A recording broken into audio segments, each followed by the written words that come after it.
Finally mga mi, bumili na ako dito ng white stick sa TikTok na sobrang taban. 5 packs na siya mga mi, napakamura at napaka-affordable. Ganito siya mga mi, ang ganda diba? At saka yung kanyang designs ay sobrang ganda at napaka-unique. Isang pack nito ay 100 sheets na makukuha mo. Plus pure water itong mga mi, bagay na bagay sa mga sensitive na mga newborn babies. At ang ganda nito dahil meron itong aloe vera and vitamin E. Alcohol-free na rin itong mga mi at saka fragrance-free.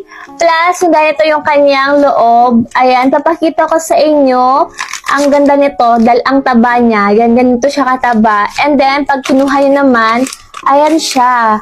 Ang ganda, walang amoy, kaya perfect talaga sa mga newborn. Ito mga mi, 5 packs na 100 plus lang, magagamit ko talaga araw-araw at napakamura lang. Hindi ko ito ilalagay ko lang din sa aking yellow basket.